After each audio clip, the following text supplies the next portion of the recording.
Hey, New World Order, James, Rick, Young Tiny. You guys were the first one to use New World Order was in like an hour ago.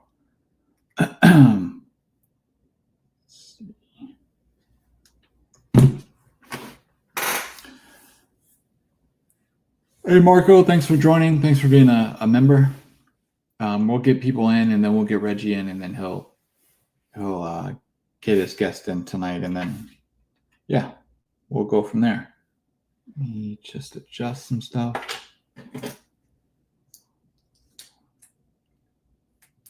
Prentice Nolan, thanks for joining tonight. Reggie will be on in a few minutes. Does Reggie promote if you pay him? Gangster Love, I don't know. I would hit him up on Instagram and ask him. I honestly don't know. You'd have to run it by him. Virgo Life, did Reg mess with one of Suge's women? No. He's always told me definitely no. Gangster Love, search him on Instagram. I think it's Reggie Wright Jr. with periods between, like Reggie.Wright.Jr. or something like that on his Instagram. Okay.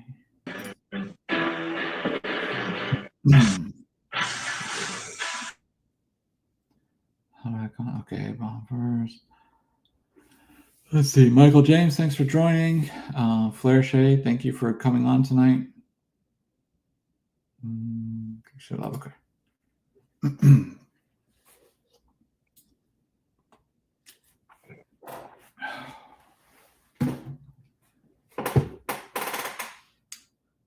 Let's see.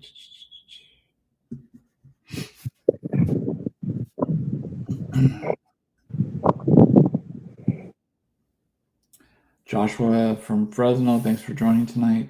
Brian at Gangster Love, you the same dude that calls into the Star Report. Okay. I don't know what that's about.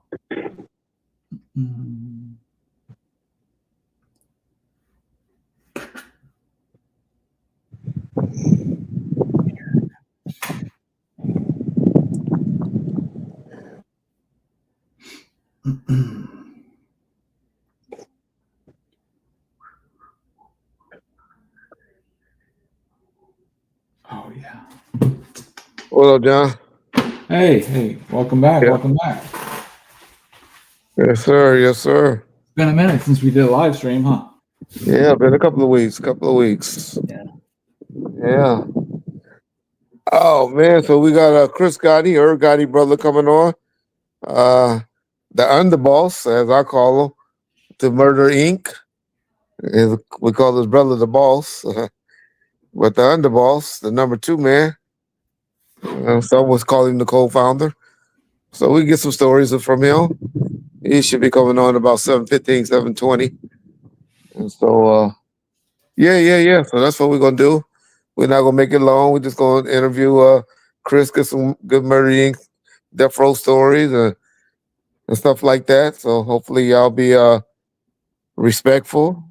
Those of y'all that's here for the BS, tonight is not the night for it. So hopefully I have some moderators come on, and I'm gonna be telling them to get rid of the idiots tonight.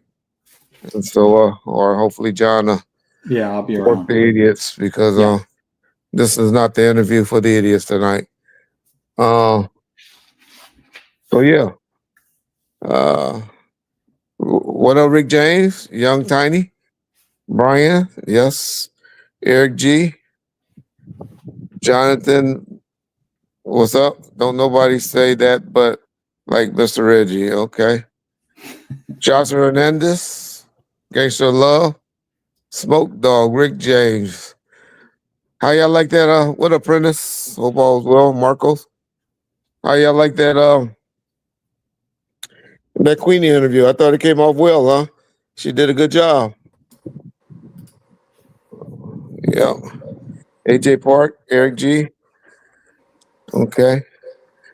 Valerie Shea, okay. What up? DJ Matt. Yeah, so until my boy Chris come, y'all got anything y'all really want to say? Any questions that need to be answered? Let's do it. I'm here. Okay. Chris is Well, on now, shit. Reggie. My boy. Oh, okay. You say Chris is in already. Okay. I'm What up, here. Chris? What's good, Man, man? long time, man. Thanks, thanks for coming on and coming with us over here on Bomb First. You know, Yeah, I don't know if you what's know up? much about us. I see you've been with all the big channels lately, and so you've been They doing a all the good same job. to me. Everybody, it's all about, getting your message out, what you doing. I got a movie out. I wanted to talk about it. Exactly. And I got a basketball league that I started and things like Yep. that. And I just like, come out and put on for niggas. That's it. Okay. Well, we'll go ahead and get started. Well, Let's first of go. all, of course, we got to tell you condolences to you and the family for your brother Irv. I'll call him the boss and you the underboss, but Yeah, your co-partner, but your brother. More that's right. importantly, family is everything. So Go with that. condolences to you for going through that, man. Thank you. Thank you.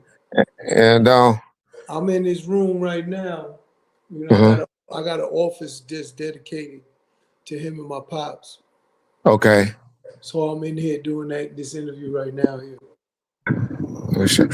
Yeah, I remember the last time I saw Irv.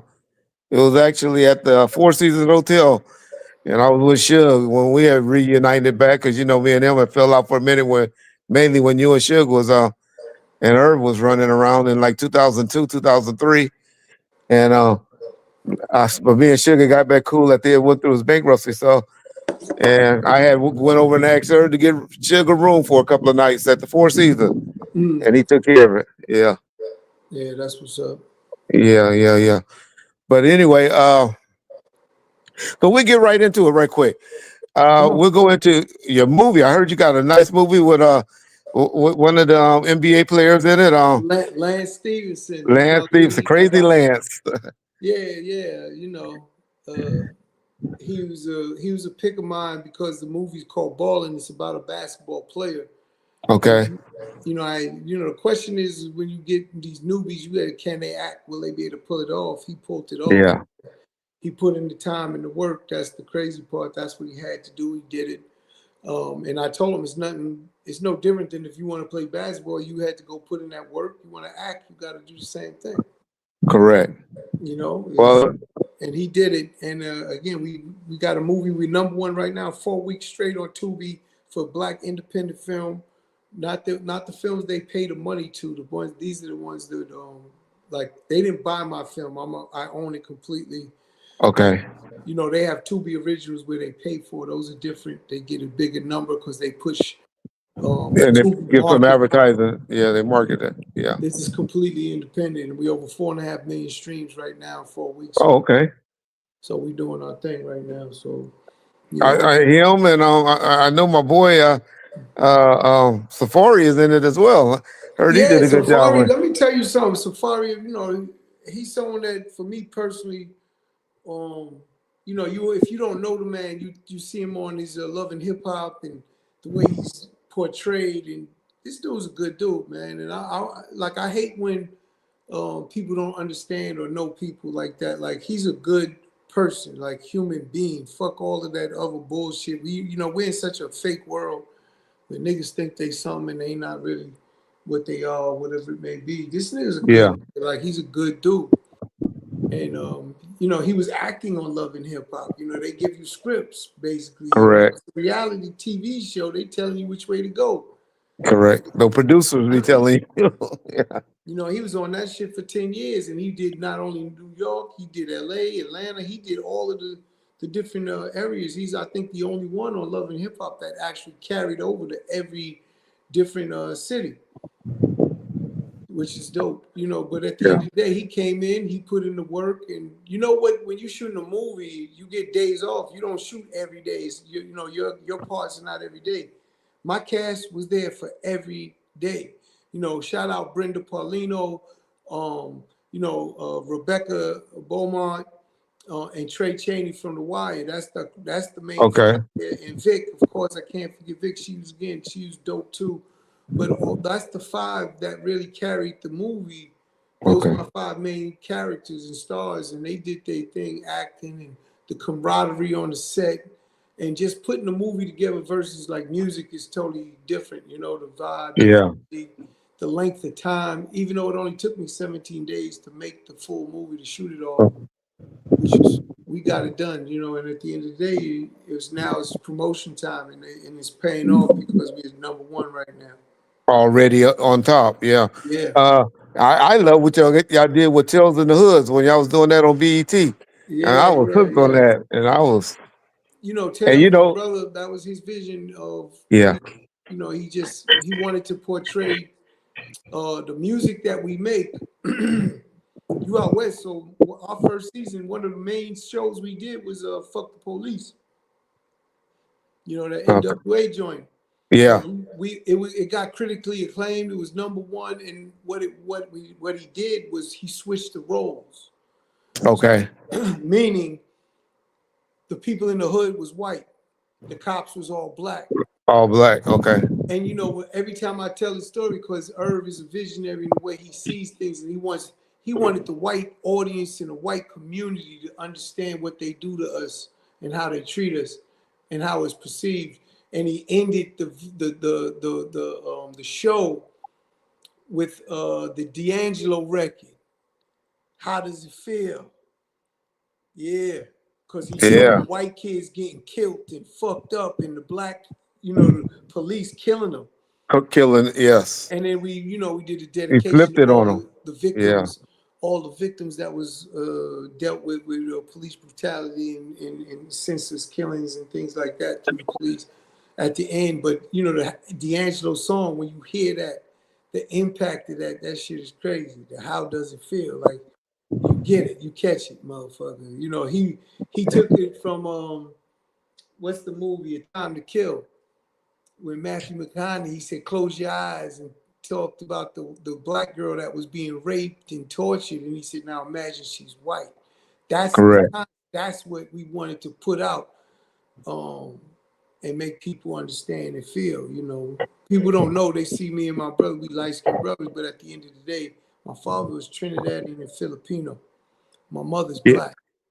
yeah. I learned a lot about y'all and y'all family background when they had that documentary, not Yeah. documentary, not the documentary. But one They thing about did something. my mother's 91. She's from the Okay, South. She would tell me, I'm not even gonna say us, she would tell me, you think you have it rough, walk outside and let a nigga hung on the pole. Let's see how rough you got it then. That's what oh, she's she kept that 91. My training. mother is She kept y'all 91. humble. Yeah, She's from that. So whenever you see me or Herb, whether you understood it or not, it's all black and brown. We gonna help empower our people and push our culture forward. exactly. And you know, not saying my dad, because he was Trinidadian Filipino, but my mother, you know, That was the backbone. when your mother Yeah, tell you something, that shit hit home. You it feel me? sticks with you. It I was sticks a with you. kid when she's telling me that, so it never left me. I'm 58 now. That Yeah. shit will never leave me. She's 91, about to be 92. Okay. You know, so at the end of the day, that's just something that me and Irv took serious. And when Yeah. you think about everything we did, all we did was empower all black and brown people to help them in their careers, in their lives. From Tales, all the actors we gave an opportunity to that would have never got a chance. Same thing I'm doing now. Exactly. You know, what did Nip say? The marathon continue, bro. They The don't stop. marathon continue. You gonna continue just like he's doing for his brother, Black Sam. You gonna do for your Shout brother. out Black Sam, amazing Exactly. job what he's doing too. Shout out Black Sam. And Yes, sir. I Yes, had sir. the honor and pleasure of knowing Nip. I didn't get the chance and honor and pleasure to deal with Black Sam. Well, I'm sure you keeping your legacy alive. Y'all gonna run across somebody going to make that introduction to each other. Yeah, Yes. absolutely, absolutely. One thing I got to give you credit for, because you were one of the first ones that has a public figure that was out there denouncing everything that was going on with Diddy and saying, Oh, why is the please. government overcharging? I mean, I know people heard it now and heard you talking about it, but they don't realize that interview you did with Matt Hoffa was done prior to the verdict Even coming before in. that, Yeah, before that. I'm And gonna you keep it were, all the way 100. I stopped watching when I seen you know, everyone was dialed in. It's like the O.J. Simpson trial, right? Everyone was dialed in. So when I started seeing, and I happen to know Cassie again, I know Okay. her Yeah. personally, and Okay. again, no disrespect, but Correct. at the end of the day, we're adults, and she made choices as an adult. So my Correct. biggest problem with the Diddy case wasn't his charges, even though they was wrong, but going through a trial myself, watching this Abercrombie and Fitch guys with all of their bullshit with the kids that they raped and they're out on bail for $5 million. Diddy put them Correct. 50 and they wouldn't let them sit home. See, this is when I say this might be over our intellectual head in the sense of what's going on behind the scenes that we're not aware of. Because there's no fucking way that man, a black billionaire, locked up for these charges that sound like domestic violence, that he didn't get the Yeah. right to sit home and fight from home, from the comfort of his home, with his family around him, to fight for his freedom. And when I seen that, that was the biggest thing to me that said this is such bullshit, because aside from the fact that it would sound consensual, she said she loved him. Like, Correct. wait a minute, she's saying she's with it. She's always with it. Yes, okay, everyone has a headache every now and then, but it don't mean you ain't with it. You might have had a headache one night, but the rest of the night you with it. Correct. You know what I'm saying? I get it. And it's Yeah. sex. Sex ain't a crime. Whether it's a boy or a girl, like a man or a woman, not a boy or girl, let me rephrase that. Yeah. Whether it's a man or a woman of an adult. And again, when I hear a male prostitute and you pay someone to have sex with your partner as a man, and it's a female and you're getting another man to have sex with your partner, I understand this. This is America. Yeah. This is America. Yeah. This I is think what what this a lot country of was us are built scared on. of, Like, Chris. what I'm saying is, we protect the women. We don't protect the men. Correct. Correct. I ain't never seen a man be protected under these rules. This is what we do for women and children. Like, that nigga was getting paid to have sex. It wasn't like he was fucking some whack ass, ugly ass brother, or was being forced to do it without Correct. his I acceptance. Come I think on, we like, were what all are we tricked really though. talking about? And that nigga's on the stand. What kind of sucker shit is this? Yeah. I think we were all tricked though because we thought we were gonna hear more drugging and kids involved, and we didn't. And I think Yeah, that's why. I But you agree. had the foresight to see through it. I again, being because I went through a trial, Yeah. I gave benefit of the doubt. See, most people won't. They Yeah. just assume, they put it right to it, like you just said. And me personally, I don't want it, because I knew how bullshit they was talking with me. Correct. So like, I can't just cast that stone when I knew I didn't want to cast it at me. Like, what the fuck? Let me hear what's going on first. And when I heard Yeah. it and I got into it, I was like, this is real bullshit. And that man was supposed to be home to fight the case at worst case scenario, no matter what. He was Do supposed to you be think he home. would have took it to trial so quick if he was free though? You know, when there's a law, like I was going through I was in my legal bag when I was talking too, because, this is the right to a speedy trial. That was not a speedy trial. Mm. And if they're going to hold you, see, this is when I said, how come his lawyer wasn't saying, we want a speedy trial? Why are you giving them time to set up and be ready to come at you if they're going to hold you without bail? Yeah, they did continue. Now that you say that, they did continue it once or twice. Yeah. You understand what I'm saying? This is, Yeah. to me, from a legal standpoint, I'm like, what are y'all doing? See, this is when I say they might have something we don't know about. Maybe there was some political things that he was dealing, people that he got tapes of and we don't know about, that they're not exposing, just like in the Correct. and shit. You know what I'm saying?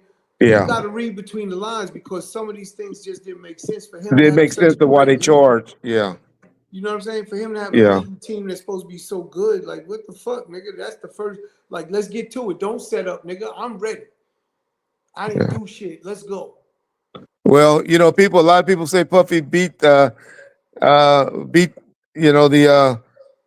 feds, but I always say no, no, no. The ones that really beat the feds was the Lorenzo brothers or, Yeah. or the Gotti brothers. No, that's a big fact. And I Yeah. tell everyone, when I hear anything about it, I said, they offered us amazing deals that I don't think Correct. 1% of the world would have not taken. Correct. But the reality is, I just stand on a certain thing. And I never forget when my lawyer took me outside to explain what they're really offering, and he can't protect me and guarantee me a win with 12 people, my peers, in this fucking corrupt system. Yeah. As I remember, it was nothing but like a year or something like that. Were they trying to take any of your money No, though? they gave me the last offer was no jail time, me or Irv. Oh, 0. Okay. But we had to tell on Preem. Oh, So yeah. without a story, they wasn't letting that go down. And I said, what do you want me to tell on a man that I have no story to tell on? Was Supreme already in custody? Yes. And then I told my lawyer, I said, if God has it for me to go to jail and fight from inside out, then that's what I'm going to do. He started crying when I told him that. Oh, wow. Well, Yeah. that probably made him Jerry fight harder once he best saw. lawyer in the world. I know he passed now. God bless Jerry, but Jerry was amazing. They called him the Superman of the courtroom. He was unbelievable in that courtroom. The law he knew and the way to approach it, the way he made the jurors feel, the prosecutors, he was killing them. The judge started quoting them. I've never seen nothing like that in my life. How much did that trial cost you? Well, about 15 million? Less than 15. It was over 14 though, but we paid for everybody. You know, people always talk, you know, I heard little rumbles with Preem, right? And Preem had to pay a legal aid lawyer. That's because they made us stop paying his lawyer. Jerry, Robert Simmons was our attorney for him. Shout out Robert, he's an incredible attorney. Yeah. Also. And we had him, and then they ended up getting him, you know, he went to jail because of his activities for some of his other clients and things of that nature. But they forced him off that case. What are you going to do when you're under a trial and they're forcing you off things? What do you want me to, how many people can I fight at once? Yeah. You know, the bullshit you hear when you under that duress is like, you can't even respond to people because it's so exactly. Stupid. Well, I know that feeling when I still see that picture when y'all walked out of the courtroom. I know that was a feeling, boy, a feeling. But yeah. I told the prosecutor right before the jurors came in, you know, they hit that door. All rise. You know what I'm saying? And they tell you that's when the verdict was coming in, and we knew. I told that prosecutor, Carol Piccone, I said, you took 3 years of my life. I get it back today. I knew I was going to be innocent. Yeah. There's no fucking way God had me going through this shit like that for helping so many people I helped. Yeah. She got how all did nervous. You feel? She turned all around. It was crazy. I want to do that whole movie scene. Like, because, you know, I'm in the movies now. I want to make that movie scene with that trial alone. Like, nothing but drama. There's certain things in that trial. We was, you know, if I explain what it was, we had to get an extra room because that's how many people showed up every day for us. Okay. Here, look, you talking about Diddy. He didn't have that. Yeah.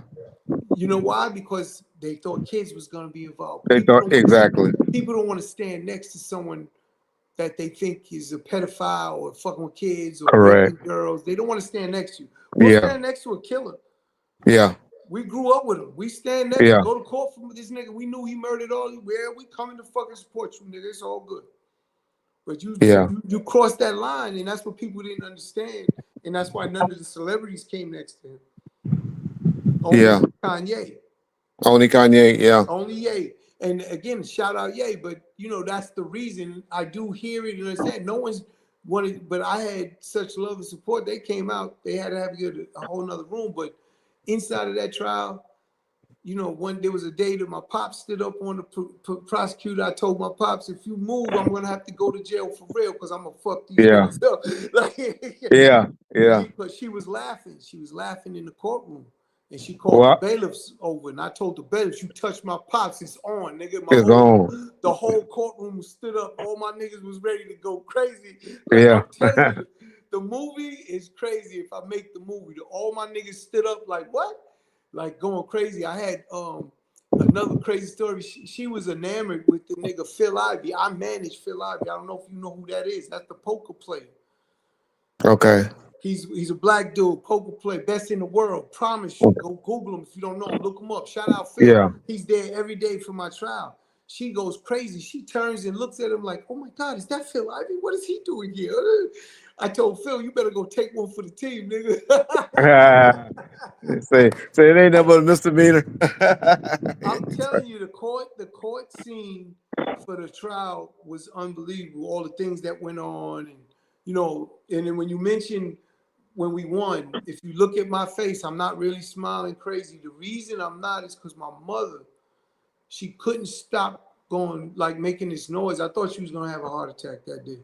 Okay. And I'm like, Mom, yo, we won. Relax, calm down. She's like, I mean, couldn't stop. So I was more concerned about my mother. Your mother. Okay. Than the win. Irv was Yeah. all in the win. That's why he come out legs up, holding the Lloyd. Like he's all in. That's a big relief, man. Well, you know it. Yeah. Listen to me, the relief was there, but the chaos that's going on, I always related to the Bronx Tale. If you remember when they killed the Sonny. Yeah. He's like, and Colaggio running there and he's looking and everyone's laughing, but this one guy, he's not laughing. That's how I felt. I felt that. Well, you always been the serious one, Chris, though. You always been the low key, sit in the background, quiet, low key dude. It's weird because it's funny. I said in the interview with Math, I told him, I said, shout out Math Hoffa.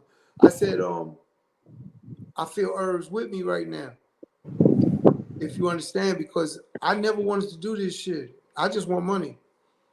Yeah. But I know I have to do it right now, and it's like he's almost speaking with me or for me. Yeah, you got to keep the ball going. That's why I wanted to ask you. That deal that Irv just did in 2022, is Universal Music Group still honoring it? Or I was arguing with somebody. They said it was a white guy that really gave it to it, because I always thought it was Kevin Lyles that helped y'all out with it.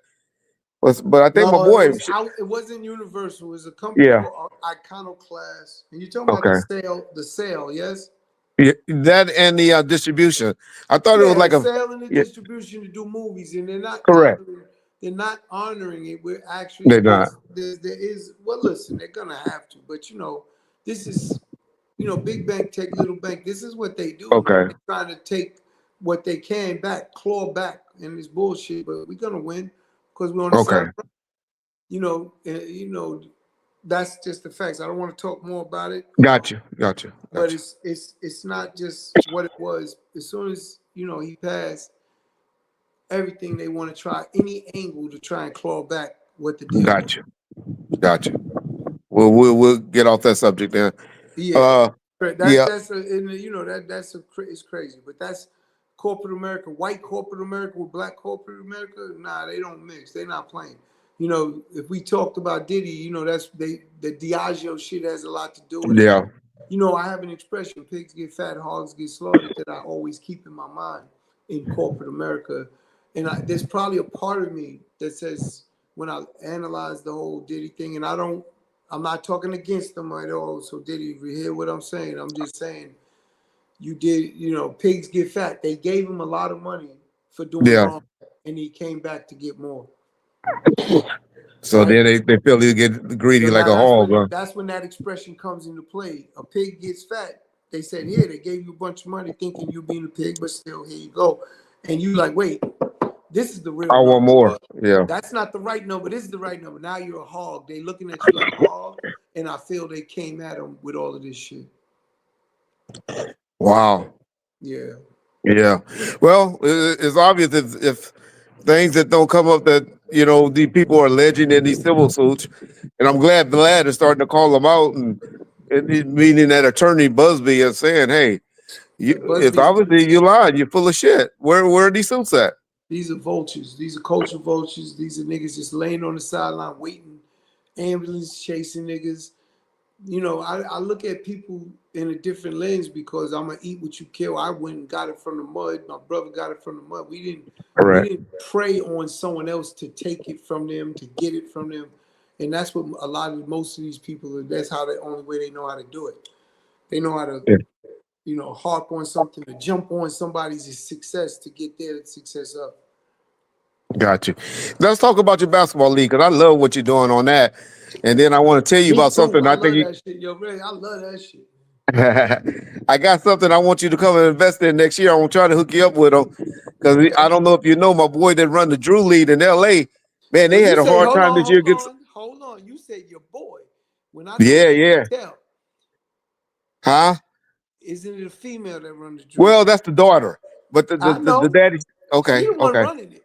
But she running it now, but the daddy still got a lot of say so, but he just had to step away a little bit. I'm just making sure, because I don't want to disrespect my girls. I did. Oh yeah. Well, My dad, he a legend. He up there every weekend. But okay, so you know about the Drew League and all they're going through because she had to make it happen. Because they were having a hard time getting sponsors because everybody had kind of dropped them, but they made it happen. And I was like, So man, I have a company called Clash TV. It's a okay, live stream. It's a live streaming company. We was live streaming the Drew League with all the games okay, and bringing them sponsorship and things. And then all of a sudden, the NBA gets in and says, "No, you can't stream it. We have to stream it." And they only let us okay, do. They only let us do the women, yeah, which gotcha, again don't garner the attention, and then you can't get the sponsors. And then they had an issue with the signal. So the Wi-Fi solution always was a problem. The live stream, you gotta have a real good bandwidth for Wi-Fi so you can get that stream out clear, crispy. And so that's how come we don't still do it. But we definitely was in okay, with for over a year, almost 2 years. We did it with the Drew before it ran out with the NBA. okay. The Well, NBA you be know about blocking. them, so they would They have reached block out when to they you. see niggas do shit. They blocking. They start blocking it, boy. And especially again, here's a perfect example to understand how they block. When you see all them NBA players pull up, they threaten or lean on the Drew and say, well, if you don't cooperate, we'll block them from being able to show up. You tell me Correct. what NBA player is going to come pull up. If they get hurt, they're not going to have their contract.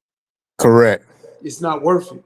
Yeah, yeah, It's just, and that's what they do. And then, yeah. they But look, they built a big brand and they block, but they don't want niggas to fucking have anything part of their numbers.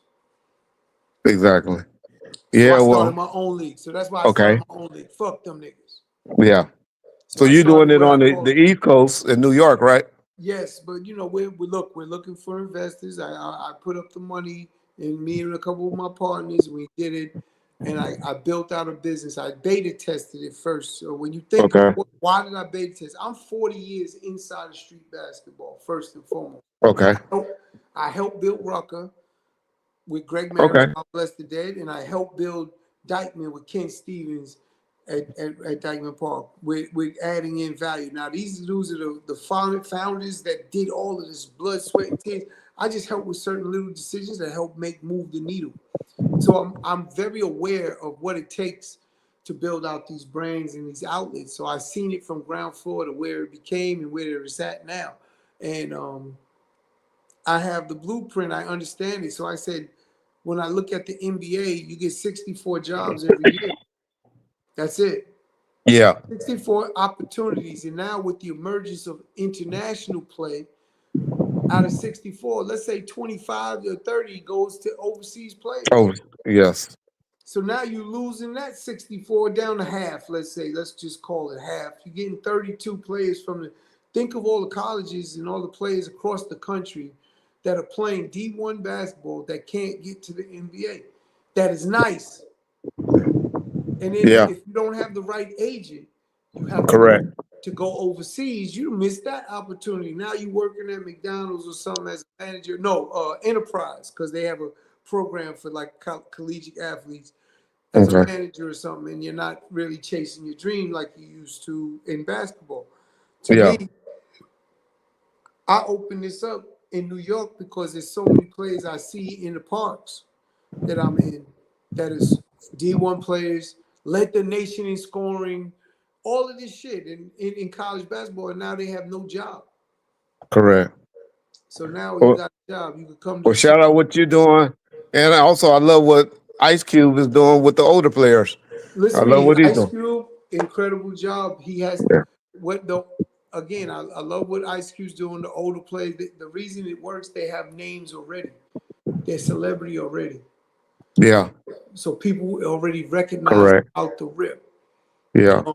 His challenge, in my opinion, is 3-on-3. It's not as exciting as a 5-on-5. Correct. Yeah, run them down the court. Yeah. You took away, I told Ice Cube, I said, you took away two things that make basketball, which is your fast break and your dunking. You don't see dunks in the 3-on-3. It's grinded out, back them down. You get a crossover here and there, layup, but you don't really get the dunks. You know what I'm saying? But Chris, those boys 37 to 40 years old, man. I understand that, but it doesn't mean they have to be. You could get a young player at the big three. That's true. Yeah. So it's still an opportunity for these collegiate players that didn't go overseas to go play there. But it doesn't matter who's playing in 3-on-3. Yeah. It's very hard to get dunked on in 3-on-3. On 3-on-3. Yeah. In the physicality they play. Yeah. You know, when they let them play, that to me is the scary part because they let them play so physical and they're older. Yeah. So, you know, that might lead to injury. And I hope not. I'm going to knock on wood because those are a lot of my homies playing in that shit. And Yeah, Dwight Howard almost messed it up for him, boy. He was about to knock somebody out. oh, he was fighting with what's his name? Lance. With your boy. Yeah.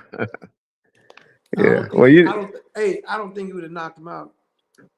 I don't think Dwight's tough like that. He don't have the heart, but he got the. He seemed like he has the physical. Listen to me, he's big and physical, yeah. Yeah. But you know. Yeah. I'm glad. I see big trees fall all the time. That ain't nothing to me. Like that's true.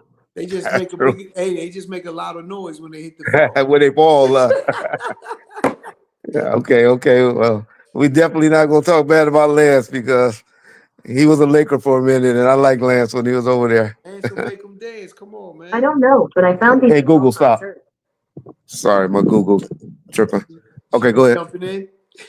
Yeah, she shut up. She wanted to. I wasn't talking to her. I haven't talked to her in a while, so she wanted me to talk to her. Yeah, they get like that. Yeah.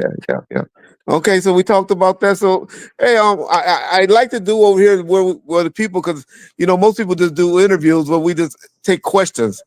I want to. My partner John is on the phone, so I know he got a few questions he want to ask you about, and then we're gonna take the questions. Go ahead. Any question we hear, that's what I'm doing. You talk. Okay, appreciate that, Earth. Any questions?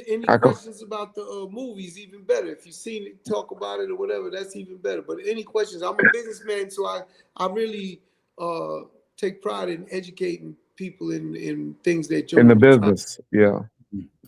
Okay. Somebody wanted to know if you could speak a little more about when you guys were going to do the distribution, the Lucky 7 distribution or whatever. With yeah, with Suge. Again, the complete transparency on that. It's like as soon as it got started, conversations, it ended. The feds came in. It's weird.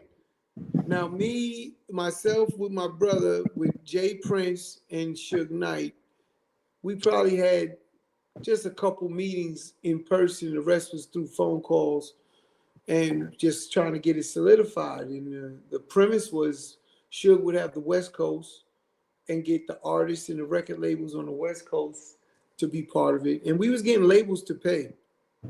It was basically, you know what this is? It was basically, we was going to get or form a union like the Teamsters, basically, and then create a distribution inside of the Teamsters for the people in there. So now we could give them a better share of the music that they're creating and making. But when you think about music business, it's a lot of marketing dollars you gotta be ready for, and that's what we was gonna get from the labels and have them get a small piece, but still be involved. Yeah, and there's some people I've been arguing with on YouTube that thought they wanted to blame Jay-Z and Diddy and all of them for going back and telling. Would you clear that up? It was just you three. Yeah, correct. Jay wasn't inside that.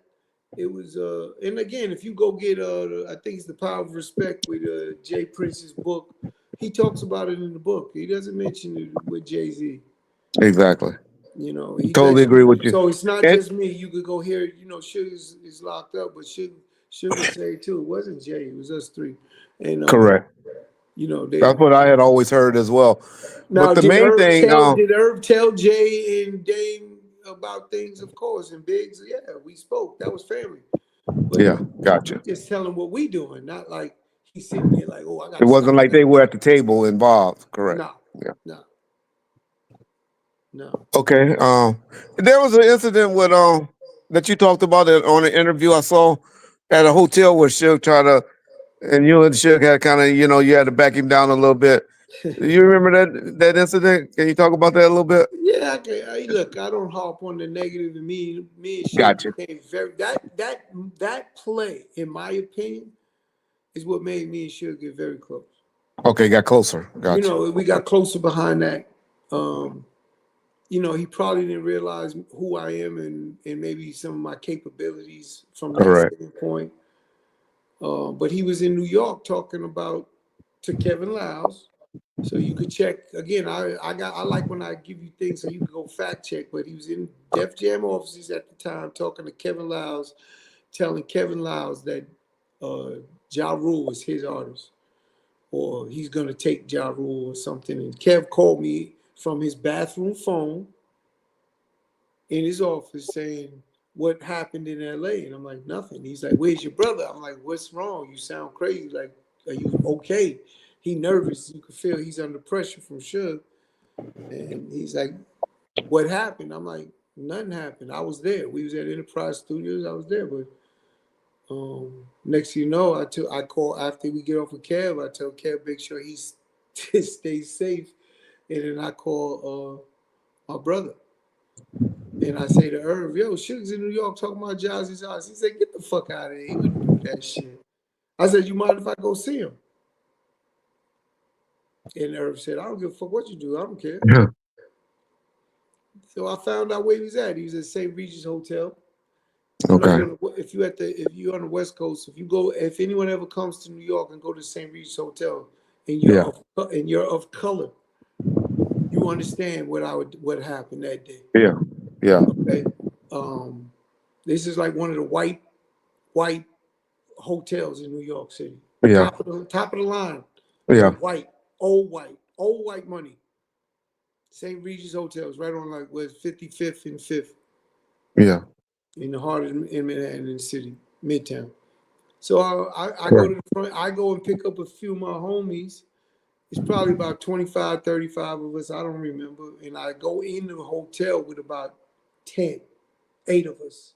Me plus one, 8 plus 1, 9 of us. And I left everyone else across the street from the hotel on the wall so no one could say, so security, no one could say anything. You know what I'm saying? Yeah. And I went to the front desk, and you know, when you go to these hotels, they can't give you the hotel room. You're supposed to go see someone. Correct. Yeah. I was like, I need Suge Marion Knight's room number. They was like, 804. No Yeah. question. They They gave gave it it up right quick. And all my dudes that I was with, they got hoodies on, and you know what I'm saying? And we go right to the room. I knock on that door. He opened the door. I put my foot in the door. I said, "Big homie, what's good? Yeah. You in New York, you ain't come and holler at me. I come to LA, I always holler at you." You always holler. Yeah. You know what I'm saying? And I pushed in. I asked if he had anyone else in the room, and there was someone else in the room. And I had my niggas go get him. Yeah. And he grabbed him. At that time, he was probably not still, you know, he played his hand. Yeah. And basically, he was talking to one of my other partners, BJ. Yeah. I remember Big BJ. Yeah. So, but that BJ was making jokes, and I said to BJ in the middle of that, "What the fuck you joking for? We're not here for that." So when he seen that, that's when he knew, oh shit, I got to deal with Chris. Okay. You understand? That's when he's Gotcha. like, you know, I know it. I know that's just natural. So we sat down right face to face, and I asked him, "What you doing here talking about?" He's like, "I would never do that.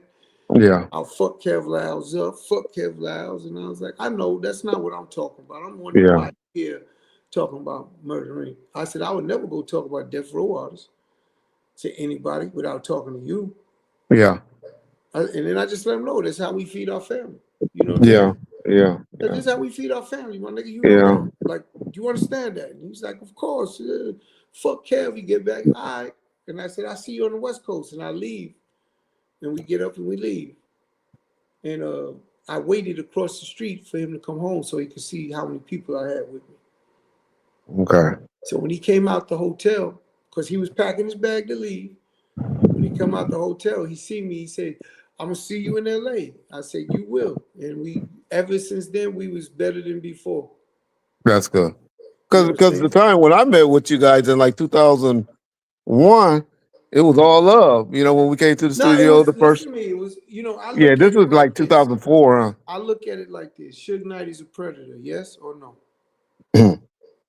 That's Yes. his MO. That was what he did. Yeah. In this music industry, niggas could talk all the shit they want. I watched that man mobbing at one point, and I watched him when he wasn't mobbing at Got another you. point. Yeah. You know what I'm saying? And Mhm. oh, shit got knocked out. Yeah, niggas could get caught, Oh yeah. but niggas could get dealt with too. Exactly. And I know that happens. So it's like, come on, like I put shit in perspective. Like, yeah, I get it. Anyone could get got, like, or touched, or some could happen. You know, Let's talk but about there was the definitely a point, like I said, he running around with Bloods and Mexicans and Crip. yeah. You You had know, an incident with the I'm gonna tell you Mexicans, right? this. I'm gonna tell you Yeah. this. 20-some years ago, that's when I met Big U through Suge. Yeah. And Correct. the way I met him, he's like, this nigga's red, this nigga's brown, this nigga's blue. I Correct. won't say no other names, but that's what he did when we was out there, when we Okay. first linking up. Yeah. Oh no, as I remember it, y'all had nothing but love. Yeah, I remember y'all did a Yeah. Mother's Day event together out here. I remember y'all did the switch. Y'all helped Crooked Eye get his name on the map Facts. by putting him in that Shawnee video. Hey, he didn't charge us for no samples when Ja used his music. Well, that's how we met. That's where the call came. Yeah, That's on how it Pain. all went down. So it was That's always all. love That's from the yeah. beginning. But when I heard him talking about Ja's his artist and Kevin Lyles is going, I just had to go see for myself Yeah. and let him know, like, if that's the play, you're gonna run into a wall because this ain't Yeah. gonna be easy, bro. He tried the same thing with Cash Money with Lil Wayne for a minute. Then That's yeah. his MO. It's not like Yeah. we don't know, but to his credit, I promise you, I got a video of it. Right after that meeting, maybe 2 weeks, 3 weeks, there's a video of me and him in Miami. He going crazy with me. Telling me, this the big homie, this and that. He's Yeah. going crazy with me because he's seen something that he didn't probably think he was going to see. Yeah. Yeah. So we'll And get it's off all that. good. Like I had, look, navigating through these streets and music in that moment, in that era. Irv is the goose that laid the golden egg. Let's not get it fucked Correct. up. Everybody wanted a He was piece. but he always need a man behind a man. And I Yes, always but look at you as the man everybody, behind the look, man. Reg, everyone wanted him. Yeah. Everyone wanted him to do a record for his or their artist, or sign this artist, or just trying to get in someone's pockets. That's why when niggas Yeah. talk about like Preem, shout out Preem. Yeah. Hold your head, boy. You be home soon, nigga. But Oh, okay. you know what I'm saying? Hold your head, nigga. Like he's in a hole right now. Got caught with that. You know what I mean? Yeah. But at the end of the day, everyone, I'm from Hollis, Queens. See, you're on the West Coast, so I'm sure you understand because it's separated from territories. Like, again, Compton, Crenshaw, Yeah. they just don't mix. Yeah. That's oil and water right there, nigga. What the Correct. fuck? I'm Hollis. I'm Hollis Crew. In my neighborhood, Southside, we don't mix. We never did.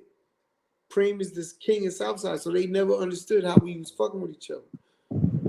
Correct. It happened organically. But for anyone that know me, know he couldn't come over here trying to do something. I would be dead or he'd be dead. One of us is gonna be gone. Yeah. It's not gonna end well. Yeah.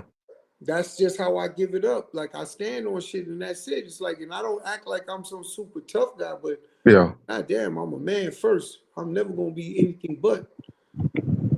Yeah. I'm gonna die on my feet, not on my knees. Well, I think Preem was smart enough to realize that he could make money with you guys. Yes. It was better to be friends than enemies with you guys. Yes, yes, and he came in talking that business, not nothing else. So when people say that, oh, he was doing it, that's like not even a thought in my like could even happen for me or my brother. Yeah. Herb is my little brother, so he knew what I'm doing. He knew he couldn't go against that either. Correct. So it was not even an issue. It's like, and Preem, to his credit, never, not once, moved anything but appropriate and accordingly. And we became really brothers. Like we became friends in that capacity, just like you would have done it with anybody else in a normal fashion, exactly what developed and how it went down. Correct. You know what I'm saying? And then, like I said, when I go back and look, I said he only helped us. How about that? His relationships in the street helped me navigate through the street. Correct. You know, I can't discount that. Like, fuck out of here. That nigga got niggas out of shit that niggas, not me, but let's say Jay-Z. Yeah. Oh yeah, he got that nigga out of shit. Yeah. With a phone call, because his homies that he was in jail with, that he called them and they the OGs in that city. And come on, man, don't play. That's Yeah. that's what he did. Yeah. And he didn't say, well, I did that, give me this. You know Yeah. what I'm saying? Yeah. That Yeah. was never the move, because that's not a move. That's not, because then I'll sit there and say, well, I'll deal with it myself. Gotcha. But that's the facts, and the reality is, again, nothing but a brother, man. And that nigga looked out. He helped us navigate through. I mean, every city you went into, that OG was trying to get in your pocket. Oh yeah, definitely. Yeah, You go and do a show. We used to call it GTP. So when you got booked for a show, it's GTP. Another GTP event. Yeah. That's gangster turned promoter, nigga. See, y'all, if niggas ain't in the game this long, they don't understand. Every artist was ducking them niggas. Yes. Because they knew it was that hood nigga that rented the club, that was that nigga in that city, and saying, I'm gonna get you to come do a show. But when you come and do the show, or you definitely come to the after party. You come and do the after party. But when you do a show, what they doing? Because you sent your rider, yo, I want my car service, my hotel. They doing inventory, nigga. Correct.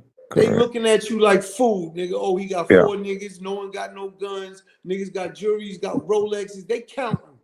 Yeah. Yeah. And you in their city naked, nigga. So if you didn't have a representation, you fooled. And that's why we was one of the few, not many, that navigated through all that shit unscathed. Unscathed, nigga. Like, we got into fights and all that shit, and all that shit, yes. But we got through it without, niggas got this nigga for all this and that, nah. Niggas and the good thing about it, y'all learn how to move too because of past practices, things that had happened, from the guys in the mid '90s, and then y'all came along late '90s, early 2000s, and y'all just took it to another level. No, that's a fact. I remember talking to West Coast artists. I'm gonna keep their names out so I don't put no one out. What y'all going out for? You can't go over there. Yeah. I'm talking about big artists, nigga. I know what you're talking about. Yeah. I'm talking about big artists. Yo, what are y'all doing? Y'all can't. We going to party. We gonna touch the city. We gonna touch the town. Nigga, East Coast niggas, fucking, everywhere. All them same thing. I remember even in St. Louis, going to East St. Louis to party because that's where the hot shit is, and the niggas from St. Louis don't want to go over there. We don't cross that bridge, Chris. We like, what? That's where the bitches at. We going, nigga. Yeah. But niggas go ahead and ask Chris another question for me. Go ahead. I love these things because if niggas really tell the truth, if they want to be truthful about it, there's only a handful of people that did it. In the way I did it. And I didn't do it with police. No. Meaning I had on my head. You had your homies, nigga, My head. Well, we did a mixture. The Brownsville mob nigga. Like, you know what I'm saying? Yeah. That's who my head security is. That's it. I had hood niggas and he hired all his niggas. And I would interview all of them before they come in and let them know this is how we moving. If you can't fuck with it, stay away from us. Yeah, stay away. Yeah. John? Can you talk a little bit about the Nas situation when he was gonna potentially sign, and then you guys did the pledge song and all that? That. Whew, that was a big deal because that fucked up Irv's relationship somewhat with Jay-Z. Just to tell him that he wants to sign Nas, and Irv told Jay, it's good business, and Jay was like, this nigga gotta be crazy. I could only, Jay's so cool, right? That when Irv said it, we went to Baseline Studios. Irv's like, we gonna see Jay, we gonna tell him we gonna sign. I said, Irv, you bugging. Like, Irv, you bugging. Nah, nigga, this is business. He ain't got no beef with that nigga like that. Irv just made the record super ugly. I don't know if everyone knows that. That diss record super ugly that Jay did shitting on Nas. Irv produced it. Gave him the whole thing, and Irv produced it. And then after that, Nas made Ether, and then after that, Jay made Takeover or whatever, right? But that's what really started escalating at the height. That super ugly diss record. And Irv thinks that Jay is gonna fuck with him and be cool with Nas being signed to Murder Inc. and it's good business. You know, in hindsight, Irv realized that was his biggest mistake with Jay. One of his biggest mistakes with Jay. Yeah. You know, and Jay didn't say nothing.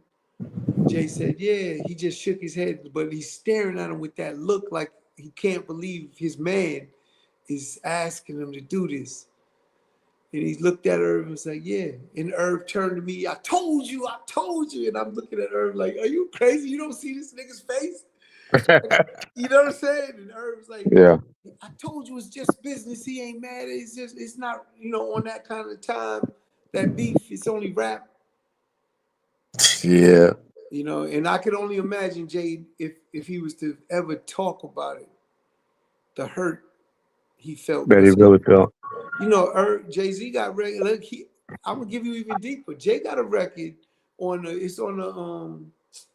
I challenge you to go listen to it. It's on the Streets Watching soundtrack.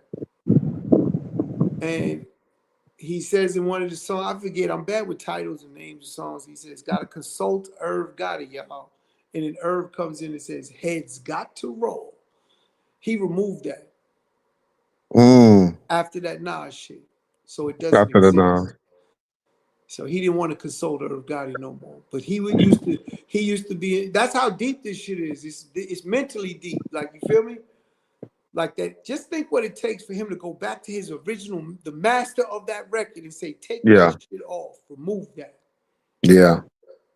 Ja gave Jay one of his biggest hits, didn't he? Well, he didn't. You know, look, a fair exchange is no robbery. Ja was coming up. He gave him "Can I Get Her" at the time. Yeah. It was definitely one of his biggest hits at the time. Jay got bigger hits now, but at the time, Correct. Yeah. it was definitely one of his biggest hits. But, you know, did it help Ja? Of course. That he's fucking on a record with Jay-Z that's in the soundtrack that went #1 and all of that. Yeah. The money that got spent behind it is business. So, you know, I don't never like to say it like you just said it. It was a fair exchange. But did Jay want that beat? And Irv had to tell Ja, as the nigga he is, was like, what? No problem. I'll make another one. Ja's a hitmaker. Niggas don't put Ja in the right class or category. Ja is one of the one-of-ones in this music industry ever. He wrote records for rock and roll groups, pop groups, R&B artists, everything. He's the first one, in my opinion, that broke away with the females singing on the hooks. Okay. Versus doing that now. You getting Nate Dogg, replacing Nate Dogg. Drake don't do that today? Yeah. You tell me which artist didn't jack that shit. Yeah. And again, it's their version and it's all good. I'm not like, oh, it's Ja. No, nigga, that's, you know, nothing's original. Everything comes from something. All I'm saying is no one says that's it would come. I know I physically heard a Lil Wayne record that he never released. He basically was saying Ja's the best nigga he ever did. Like, he's rapping about Ja Rule. I wish he would have released it all. He never did, but he's a Ja Rule fucking fan for sure. Like, he understands. Yeah. No, I love that with the hooks. Yeah. Yeah. Shout out Lil Wayne, man. Come on. Yeah. But at the end of the day, it takes real shit. Real niggas. How you feel about 50, 50 Cent? What you really feel about 50? Not much, but you know. Okay. He was very successful. Yeah. You know, I'd be a fool to argue that. He's very clever. He's very smart. He's not dumb. Would you ever work with him? Would I ever work with him? I could. You know, on a movie deal or something? Again, like, look, the word never. I don't know what in store. At the end of the day, I will say I have zero beef or anything towards that man. Okay. If he walked in front of me, it's not like I'm going to get him. Those days is over. And I did what I did only because of Ja, not because of me. Okay.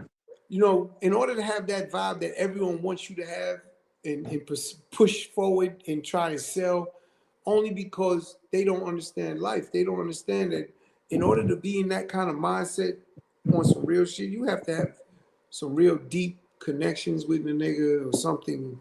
I don't know him. I never met him on no personal shit. I never said, I'll give you a story. We played basketball. This is when I first met him. Okay. At Chelsea Piers. DJ Clue set up a game. This is when he was like mixtape 50. This wasn't no deal, nothing. Okay. When he was dissing everybody. Hey, this is when he run around with Bangum Smurf. He was there too. I met him that day too. I didn't know what these niggas look like. You understand? I had no clue what they look like. I meet him that day, but I don't meet him on, hey, what's up? And he says, I'm 50. I meet him because he's talking while we playing ball. Talking shit. Well, he's saying I just keep hearing little rumbling. So I just grabbed the ball and I stopped the game and like, yo, my man, do I know you? Like, what's up? Okay. You know what I'm saying? And yeah. Then the Bangor Smurf nigga run over to him and say, yo, Fifth, yo, chill out. Come on, let's just play ball. Let's chill out. So that's when I heard Fifth. I was like, oh, this must be that nigga. I put it 2 and 2 together. Okay. This must be the nigga just shitting on Rule. Like, you know what I'm saying, on the mixtape. So, cool. We just keep playing or whatever. I clothesline him. You know what I'm saying? I grew up fighting, so the fight. Yeah. For me, if that's what you want to do, let's do it. Let's do it. So I clothesline him. Jim quiet as a motherfucker. I would love to hear Clue. There's Bernard. I just talked to Bernard. Bernard used to manage EPMD. I already talked to him. He remembers all of this shit because he had his wallet in my bag, and I never left home without it. If you understand. Okay. So, and I put my wallet. So at the end of the game, he run to go get his wallet in my bag. I barked on him, and this is my man, and don't go in my fucking bag. And that's when I think 50 seen that, and he bounced out the gym. You know what I'm saying? Okay. But I never left home without it, nigga. Fuck that. Can you give us a story about DMX? That's the only time I was in the same kind of close to with 50. But I have we're talking about that's 26 years now or something. I don't fucking know. Yeah. This was 26 years. Come on, let's be real. Move on. And then I said anything I did was on the straight from Rule. Correct. You're quick. My brother. It wasn't I had a personal vendetta or something or anything. And I Murder Inc. for sure. How did that? I remember getting a suicide, a '63 Ford or Lincoln made for Ja Rule for you guys. Yeah. Did Ja still have it, or he got rid of it? We gave that. We gave that to Lloyd. Oh, okay, Lil Lloyd. Okay. Lloyd, our artist, we gave it to him after his album came. They gifted him that. The 64 Stinking Lincoln. Yeah. Yeah, with the suicide doors. Suicide doors, fact. Yeah. Okay. Can you give us a story about DMX? That's my favorite East Coast rapper. Man, he's a one of one, man. Yeah. And I'm gonna keep it 100. Me and DMX's relationship was a little different than me and Irv and his, right? Irv was really entwined. Now I'm with Irv. I used to pick DMX. I used to go to Harlem, 125th Street, and see DMX on the street. Not doing good. Okay. I would pick him up. I'd be in my BMW. This is before we popping, but I was up. So you talking 94, 95? In that area is 94, 95, 96. I would pick him up. I go get him something to eat. We go shop. I get him some clothes because he was hurt. Yeah. But he wouldn't say nothing. He would just sit there. The respect level, because I'm Irv's older brother. Okay. He would just be there with me. But we ride around all Harlem. I drop him back in the fucking Yonkers. Gave him a few dollars. And that's what when he got popping, right? So that's before he got popping. He would be in 2 different shoes, everything. Just fucking in the street for real. And I would just go and just do that for him. And he never forgot. Whenever he seen me, he damn near got emotional, hugging me. Again, very, very little words, very few things. And I was never the imposing guy yo, let's do this, let's do that. I'm not. No, you always quiet. Yeah. I was quiet in the back. Yeah. Let everyone do what they doing, and I'm just watching and doing me. And it didn't mean the love that we shared wasn't there. When he had his son, I was there. It's just all of these things. It's again, but I didn't. share that like all those stories like other people have with him. Okay. My shit was more on the silent side, and I wouldn't lie and try and make something up. That would never be me. Gotcha. You know, I'm telling you, but the love and admiration both ways was there.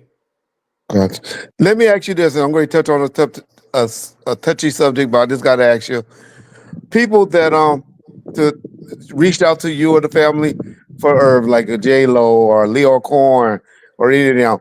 Did any of them reach out, do anything extra? Any of them that you disappointed? I'm sure Ashanti probably didn't call, but did anybody that For you the funeral, disappointed that didn't show any love to him for his services, or just reach out to the family, send some flowers, the send a donation or anything like that? the amount of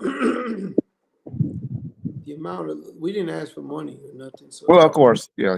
so it's like I don't know if that's what you're implying. No, well, just They all love, some type of love.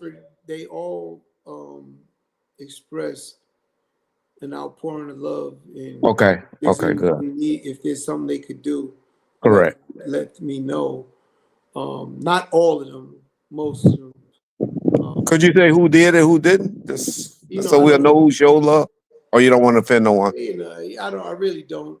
Okay, well then don't. Yeah, I really don't. Because you know what?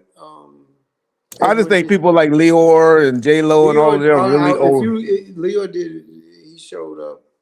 Okay, he did show up. Good. Leo actually went to the hospital before her passed to see me, Okay, which okay, not everyone got to do because it was okay. private.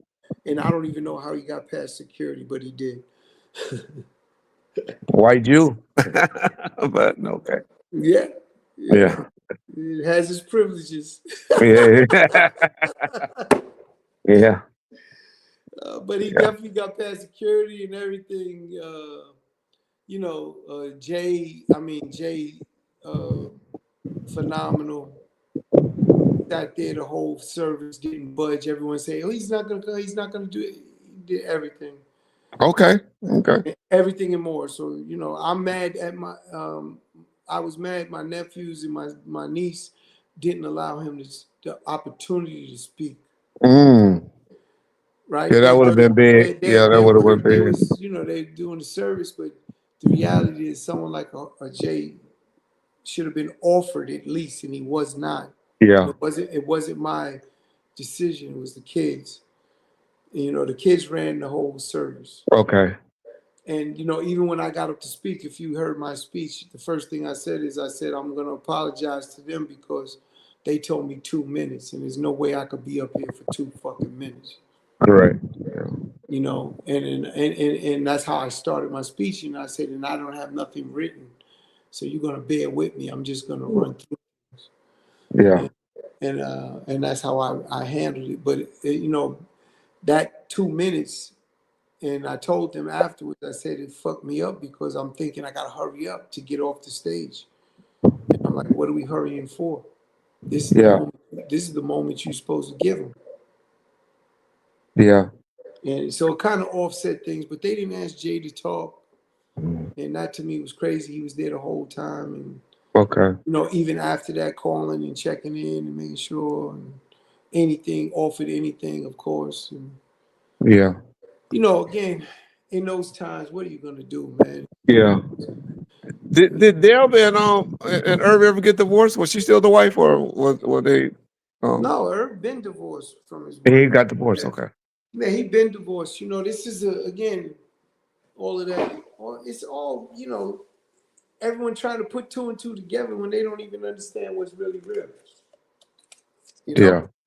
and I had liked it's him on that fine. It's reality fine show. because that's Yeah. what the public does, right? Yeah. That's what they do, and then you don't want to be public with everything. That's personal information and everything. Yeah. They always talk. Oh, he was with his wife and he's with his child. No, he wasn't. He was separated from his wife forever. Yeah. Oh, you could tell on the reality show when he went over there, he was always on the couch. He slept on the couch. Hey, Yeah. did they have a relationship after that? Yeah, they got 3 kids together, and they're gonna fucking talk. And Yeah. like, you know what I would tell everybody? I said, let me see your ex and let me see how cool you are Yeah. with your ex. Yeah. Right? And that's all it is. Irv was good with Deb after they Yeah. finished. Yeah. But they already made a I choice, really Irv. liked her on that reality show they did. I was like, okay, this is a cool chick. Yeah. Yeah. You know, at the end of the day, Deb, I look at it differently than a lot of people because Yeah, you when know more. I got married, Irv is my little brother. Yes. When I got married, Irv's like, yeah, she's a good girl. Mhm. You know what I'm saying? He said, I'm probably gonna do it with Deb too. The following year, he got married. So I know I'm the Okay. reason he got married. Okay. Following Big Brother. Yeah. Yeah. He's like, oh, it's cool. It's cool. Yeah. We can get married. It's cool. And I'm not knocking Deb, but he helped that woman. He changed her entire fucking trajectory Correct. in life. Like, Yeah. took care of his kids with her. I mean, come on. Don't if she, all of the Irv's problem was he was fucking. He was in the industry. That was his problem, was the He was industry. out, and then even when he Yeah. was with that one, he didn't stop, Yeah. and that was the problem. I'm the therapist. They coming Yeah. to me, and she's telling me how she looks bad. How can she stay with this nigga if this is what he's doing? Yeah. She's playing me and this and that. And, I always made jokes because there was a video she wanted me to play with. I forget the song. I gotta get the name of this song. Uh, She was in a relationship with some dude in the video, and she wanted to kill him, or I think she did kill him. And she wanted me to play that part because oh, they kill you. I said, "Get the fuck out of here, you crazy?" Yeah. Nah, but and like I tell everybody, families fight. Oh yeah. Okay, so what makes us exempt? That's why when you hear all the gossiping things, that's why it's not even real to me when I see things she might do or say, or people that say what she said or whatever he said. Families fight, bro. Yeah. That's Families all. fight. And if you really listen to any of the Irv's words that when he was speaking, Number love. it's all from love. He loved that girl. Love. Yeah. Love. Yeah. I don't give a fuck. He said it to me, and I know it without a shadow of a doubt. He told me. Now, Yeah. everyone works differently. They express their love differently. Because I Yeah. would Oh tell yeah. him, I said, nigga, if you saying that, then why you keep fucking and getting caught? Nigga, what's wrong with you? That don't mean, man. I tell my wife that all the time. Just because you do that don't mean I don't love you. Yeah. It just mean I got something wrong with me, but that don't mean I don't love you. No, that's real. Like, and women don't understand that. And I get it. There's nothing wrong with it. But Irv expressed this verbally himself. Whether people want to admit and accept the truth or not, that's their problem. Correct. Yeah. But really, like his families fight, but niggas created their chemistry is undeniable. That's what all them Yeah. hit records come from. Correct. I John, tell go ahead. I know everybody, you got another question. say it again. No, I was telling my partner John. I know he has another question. Go ahead. Yeah. Yeah, Go ahead. much like Death Row, when Suge renamed it to The Row, you guys renamed Murder Inc. to The Inc. Can you tell me the logic and some of the reasoning why you guys went that route? I'm speaking for my brother and myself right now, completely full transparency. We was told by Vivendi, the parent company of Universal. We had Leo Cohen, Russell Simmons, and Ben Chavis. I don't know if you're familiar with them, all saying we have to change the name. It was the worst decision we made. We was under pressure. Like, I would never call the Inc. It's Murder Inc. It came from a good place, not a bad place. This is when they don't understand our culture and the way we talk and think. The Inc. came from the mob, the real Italian mafia. It was Arts and Entertainment Channel, and it came on the screen. That's Albert Anastasia and Lucky Luciano. They was called Murder Inc. There was four of them. I can't remember all of them. It was four of those mobsters that was called Murder Inc. But they was making what? What were they doing? They was making hits. Okay? It's a play on words. It's double entendre, and that's Irv went crazy for it. And every time I tell the story, I get goosebumps. Yeah. It wasn't from a negative place of him wanting to be a fucking gangster. It just matched already the persona, and it matched what we do in music. We make hits, Yeah. and they We made we it we like it had was. we had the They same made it like it conversation. was so bad because the feds was coming in. Vindy, they're like, "Why are we answering questions about Murder Inc.?" And they own Universal for Vindy Yeah. at the time, and we're flying to France to talk to these execs over there about the feds, not Yeah. music. Which is the water company, y'all. That's Vindy, the one that took over Universal. That was the water company, and they did the same thing with us after our judgment was corrupt. The jury came back and pretty much told us we just don't like the name Death Row. Yeah, We just want to put y'all out of business. If Sugar's smart as the biggest man as he professed to be, he could come home from prison and he could change the name, have a new name, and he could don't start fall all for the over. banana in the tailpipe. Yep. And we went and changed it to the row. And that's how they did Worst that. decision you could make. Correct. Yeah. But 9/11 But that that was just what it happened. was. It was the America pressure. was different. And Yeah. I'm gonna tell you, I'm gonna keep it a buck. We're not the same people we are today than we were then, right? Correct. We're thinking more of keeping the business going and thinking we're naive, we're ignorant to things. And we're like, okay, you think that's the move, but we didn't want to do it, but you're saying it's gonna help us. It didn't help us. We got shut down faster. Yeah. Yeah. But you thinking you're doing the right thing because all these people that are successful in front of you is saying you got to do it. Russell Simmons was like, we're gonna make a funeral service or perception service in every city and put the word murder in the coffin and put it in like we're gonna bury that word murder. Mm. Fuck out of here, nigga. Niggas get killed every day, B. Yeah. Yeah. Yeah. Oh my god, Oh, boy. that is crazy, man. But it was Irv hated it, I hated it, and we had to just sit back and deal with it, thinking we're doing what's best for business. Let me say this right before I forget. Mogul Giant, shout out to you, my boy D Ward, for hooking up on Chris Wood, reuniting me back with Chris and For getting us sure. on the phone and staying on it. Shout out to you, Mogul Giant. Thank you, brother. Thank you. No problem. Yeah. You gotta throw Dex Diamond because that's who else hit me. My man Dex. Shout out Big Dex. Dex. Okay. Shout out Dex. Go ahead, John. Yeah, I was gonna ask. So when Reggie had his time when Suge was locked up and he was running the label, people often ask him, like if you could go back, what's something you would change that you feel like would have maybe changed the trajectory of the label? If somebody were to ask you that question, if you could go back and change something, looking back on it now, what do you think that would be? That's a great question, and I always answer the same. I can't change right. If I was living right, I can't change right because then I'm going to live wrong. Mm. So if I feel all my decisions, the only like people want to always put that in the sense of Preem. The only thing is then I wouldn't have had a friend in Preem. Like if I didn't do that, would I get been under federal investigation? I don't know. But then I don't have my man. But if I live right, all I did was empower people and help people. My whole intention to this day, that's all I do.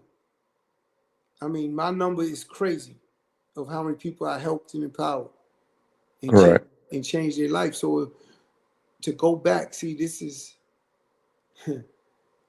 again, that's a white thing. Yeah.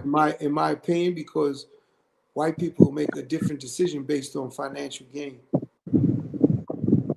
I'm not making a different decision, not on financial gain, but on moral creed.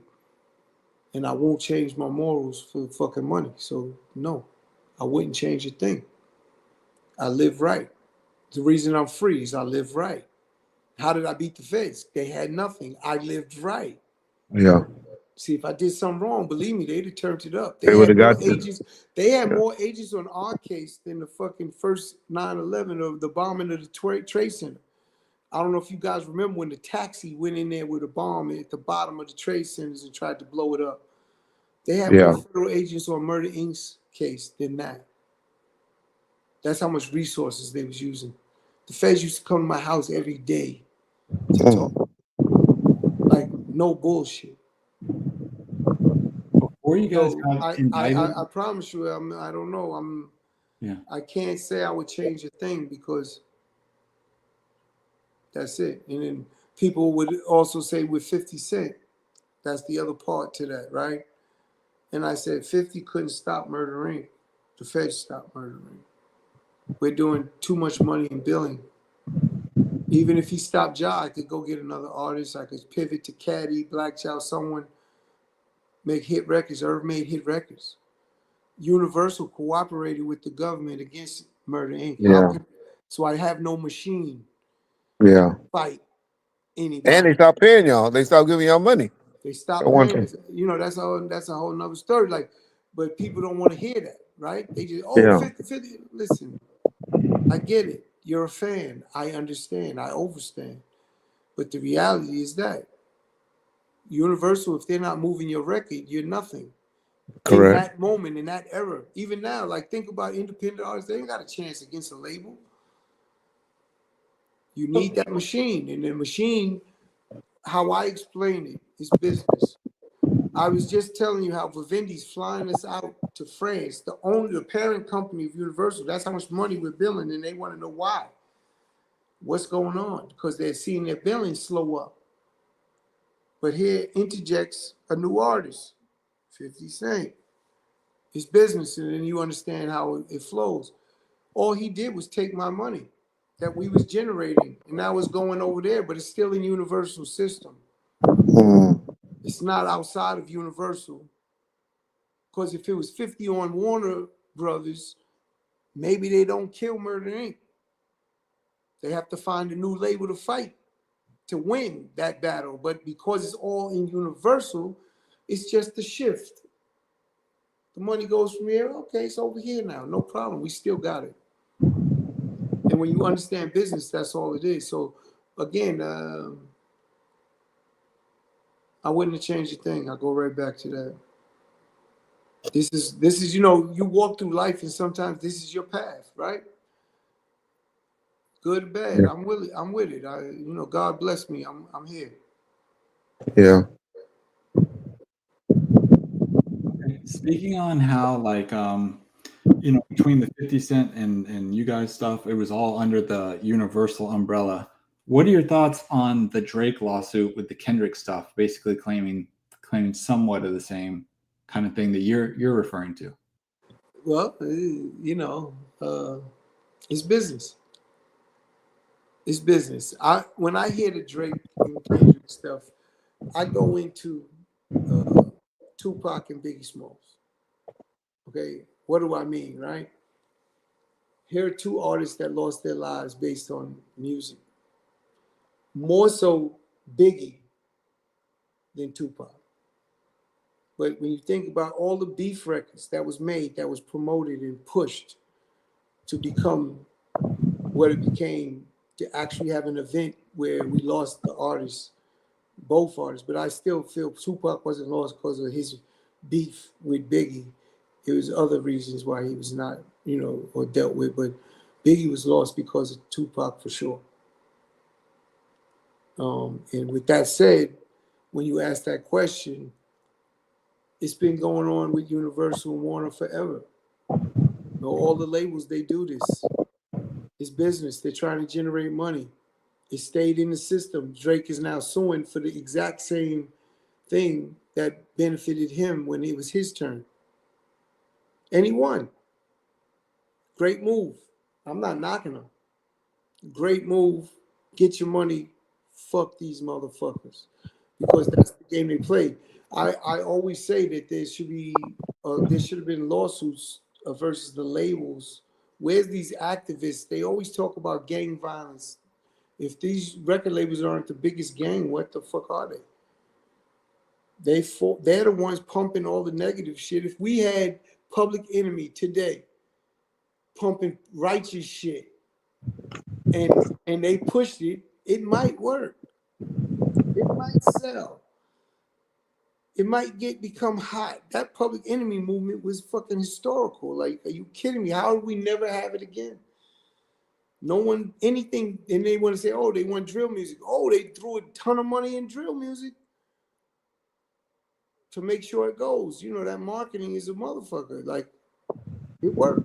And guess what? Artists will chase the bag. So if there was money in fucking gospel music, niggas would be rapping about God. Yeah. You understand? They're gonna make the hottest God record of all. They'll make a fucking Quran album. They'll make a Bible album, a Torah album, and fucking get to the bag. That's why it's all bullshit. And the public just eats it up and doesn't even think about nothing. They just take it. But what Drake did is real. What happened was real. That was Universal using their leverage to move an artist to get bigger popularity, to sell more records and make more money. And it backfired because Drake went at him. Because he knew they did it for him too. He knows. He cannot argue that they don't use the same muscle and force when it was his turn before the beef. It's just that beef shit leads to a different animal. But go ahead. Go ahead, Reggie. Okay. Yeah, I was listening. So we talked about Crooked Eye for a minute. There was a rumor that was said somewhere, and you could tell if it's true or not, that y'all was gonna do something where like Crooked Eye was gonna come out on Murder Inc. and Ja Rule was gonna do something on Death Row.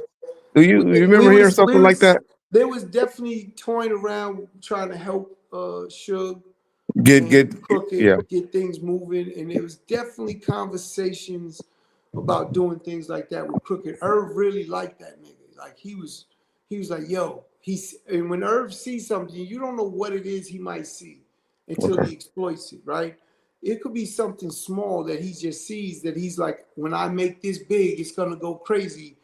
And he had it. I'm not gonna front. Crooked Eye, shout out Crooked. He was on that nigga. Like he really fucked with Crooked and wanted that nigga to blow. Look, the proof is the remix. He put Crooked right next to Ashanti.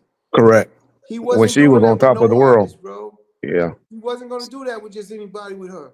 Especially on another label. Yeah. He was protecting that girl like to the fullest level of every way you could imagine. He was protecting her business-wise, everything. So for him to do that, he believed fully in Crooked. Gotcha. I think the documentary that was done on Death Row, Master P, and all of that, I think y'all's came out better than the other two. I think y'all did a great job on that documentary. Well, thank you. And you say that, and I say there's so much I want to add to it. Oh, okay. That you felt like you missed. Not that I missed, that BT didn't want to put, like BT Gotcha. did it with us, and they cut things and they edited down, and I was pissed off because there's certain things that when you do a documentary, the people should know or hear. Yeah. And some of that stuff was in the editing room floor. Okay. But you know, maybe I'll do another one. Exactly. I call it, the Murdering Documentary through Chris Gotti's eyes. I saw you talk a little bit about Tubi on the interview. Yeah. You think Tubi gonna give you another movie after? Because you kind of went in hard on them, but you told the truth. They can't be mad. Listen to me. Can't be mad at the truth, huh? They can't be mad at the truth. And the deal that they're giving, again, they're not turning it away. Yeah. They do quality control of the movie. They do check quality control, but my movie's gonna pass that because I'm not making fucking with a certain level of quality. I'm not gonna make those low level quality movies. That's not happening. Yeah. But yeah, me and Tubi are fine. We talking now like they want. They're gonna end up. I'll tell you. I'll predict something on the show so you could go back to it. They're gonna end up giving me a deal at Tubi to make movies for them. To make more movies, huh? Yeah. Yeah, because they know I could do it, and I have a ton of content, and I could make the quality they're looking for, in the price point, at the price point they're looking for. Then they'll buy it from me and pay me. And it's when you do that, just so we're all clear, that's like a high-paying job. You don't own it. Correct. Yeah. I'm about Once they ownership. give you a I'm about deal. ownership, but what I would do it for is my team. I would let them eat and let them eat. So that's why I would do it. Yeah. But I'm already talking to other companies and different distributions, and they all it's inevitable. It's my first feature balling. You know what I'm saying? Doing very well, and they see that. All the execs see that. They're probably like, "Who the fuck is this?" And they see this Yeah. man got to deal with me and talk to me different. Yeah. So at the end of the day, I'm doing something right now that no one's doing with all the promotion. Like this here alone, you don't see none of these filmmakers out on these podcasts like me. Correct. All right, so then they're gonna say, "Hey, he's a different breed." He's working. He's getting out working it. Yeah, I'm bringing my hip hop. I'm bringing that hip hop mentality right into this movie shit. You know, when you think of hip hop, the beginning days. See, I've been blessed to be from the lowest level to the highest level in hip hop. And when you get to see that and understand that work ethic and grind is not like any other business. I'm in so many different businesses. Hedge funds and insurance and just different. I'm an entrepreneur in so many different businesses. This basketball team, you know. So at the end of the day, I get to see all types of executives and how they move. Yeah. There's none better than hip hop executives. Hey, Chris, one of my moderators, Almighty Trey, I want to ask this question. Were you there the day we met at the studio? Were you at the Enterprise studio that night when we first came over there? You were there. So I was outside. How about this? Preem was there. That's why I was about to ask you. That's why I asked you, because he wanted to know if you got any stories from Preem and Suge meeting and talking that day. Okay, so when he comes, Preem is with us. We got about 20 guys. Suge comes in with about 50 to 70 guys. Yeah. That we didn't have that many. I'm gonna tell you, you had more than me. And I had 20. We didn't have I had 20, you had more than me. So you got 40. Okay. You had at least double of us. Okay. And it was Mexicans and Bloods, from what I understand, that you had with you. And when I'm sitting there, Preem calls me over because he didn't know. This is the first time he's really getting to meet the nigga Suge. Yeah. And he's Suge like, was only out 3 days at that time. I know. He said, "Yo, what's up?" He's like, "Yo, what's up with this nigga?" He said, "Why he come with so many dudes?" And Preem, Suge said, "They here for us. Don't worry about it. They here for us." So Preem turns to me and says, "Well, I'm gonna post up because I'm gonna take care of us too." I don't trust either. And what happened? Let me just stop you right there to tell you how the meeting came up. Posted up, making sure all of these dudes that y'all came with was righteous. Yeah. So that's why we wasn't inside talking. I always was on the outside. I used to wait outside the club while Irv and John go inside to make sure they get out safe. You know what I'm saying? Yeah. So if something was going on, they just hit me and I'm at the front door. Yeah. I remember we was all standing outside for a long time. Matter of fact, I remember, I don't know if you saw her, but Beyonce came to the studio that night.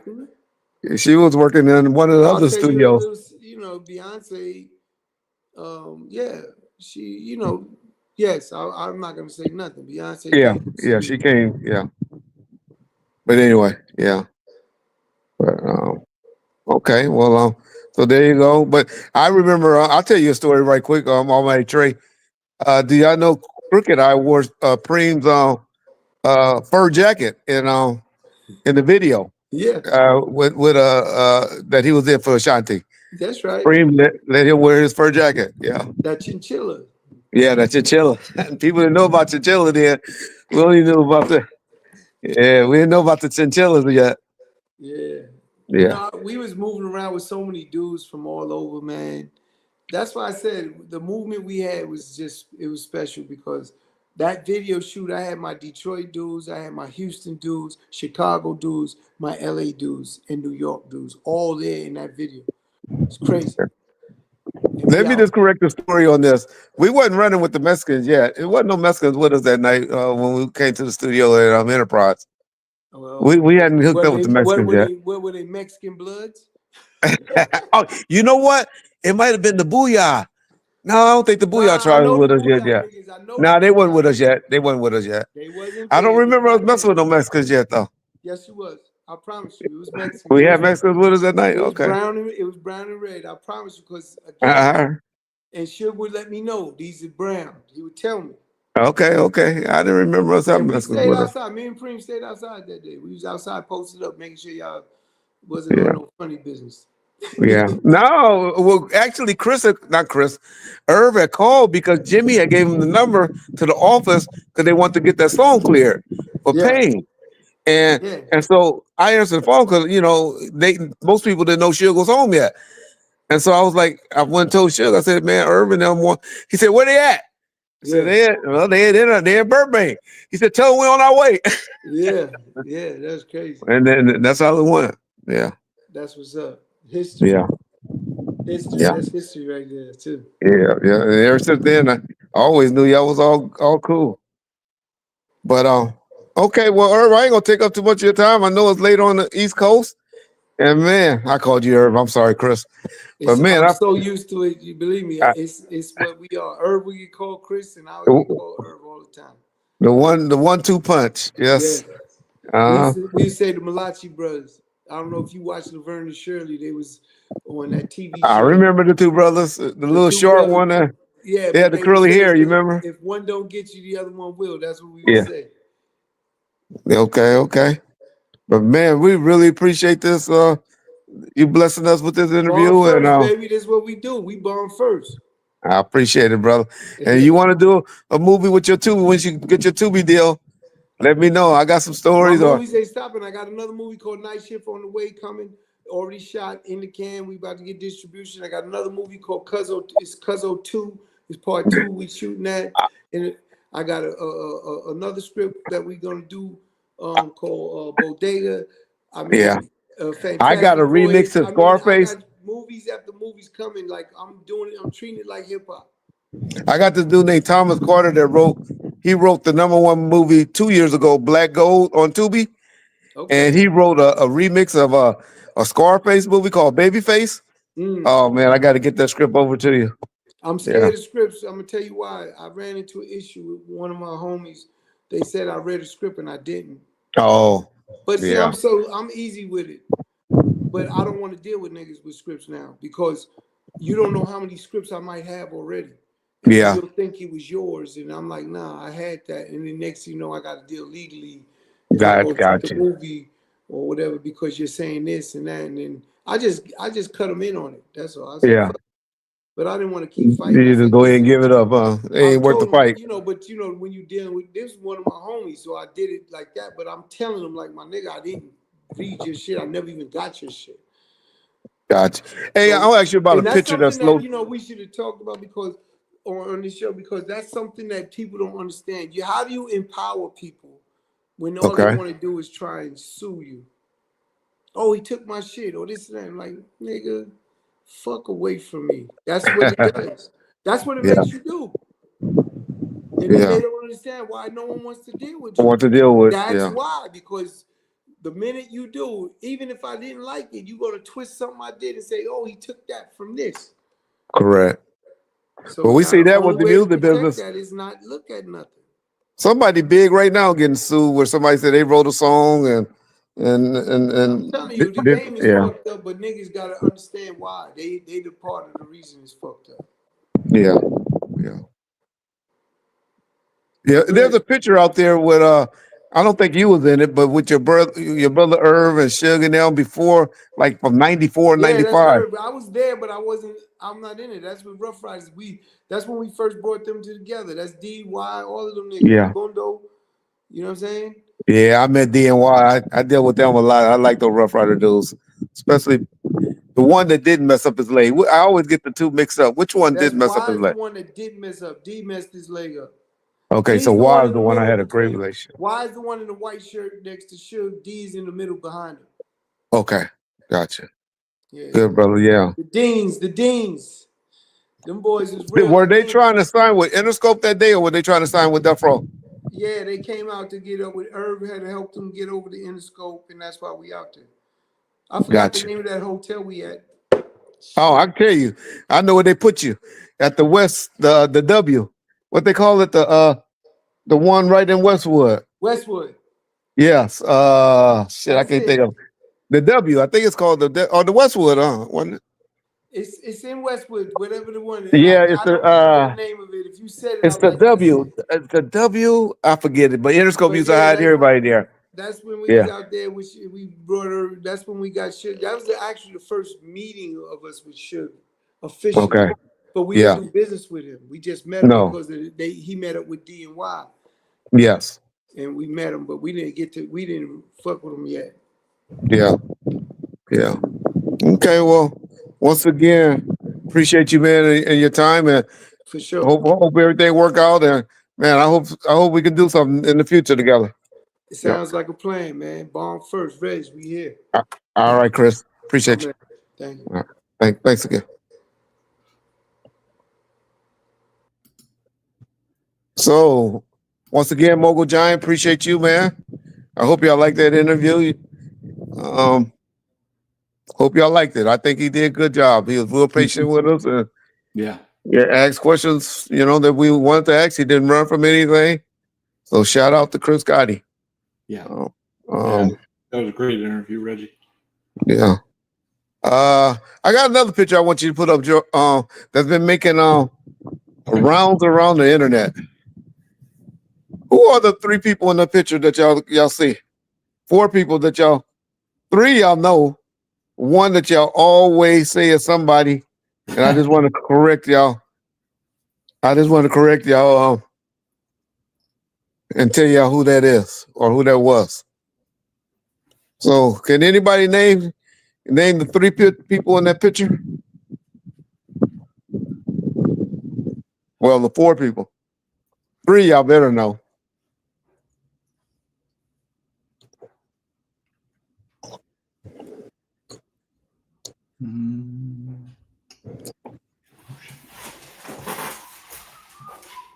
Nope, nobody gonna answer me? Nope. Okay. Do y'all know who? Oh, Mogul Giant, I just told you who it was. Well, you gonna act like you know. I told you who that person was. Where's the secret? But anyway. No, I don't see Kenner in there either. No. I see Chris Tucker, I think. No, you see Denzel. Yeah, but to the right of him, who sat in the black and white shirt. Yeah. All right. So a lot of people always mix up this guy. I just want to clear up this picture. The guy in the yellow with the yellow jacket on, a lot of people always call that as Monkey Man. G. Y'all call him Monkey Man. I don't call him Monkey Man. I call him G. But that is Rick James. That's the guy I always tell y'all is Victor Welch. Rick James from Fruitown, Peru. And a lot of y'all always get him mixed up with G. George. So I just want to point that out because a lot of people always think that was G Monkey Man that's in that picture, but that's actually Rick James. Y'all hear me talk about Rick James a lot, Victor Welch, and I just wanted to show y'all who he is. But if you look at him, you would think that was George G, but that's actually Rick James. I always laugh when everybody always say how there's so many tickets at the fight. So do y'all think Suge was gonna have that whole area filled at the fights? Because that's at Mike Tyson fight. He was gonna have all those tickets in that area. I always tell y'all, we was always fighting over tickets. If Suge had more than 6 tickets, I would have been surprised. But I know it's hard because everybody always said, Suge got a ticket for me. Suge got a ticket for me.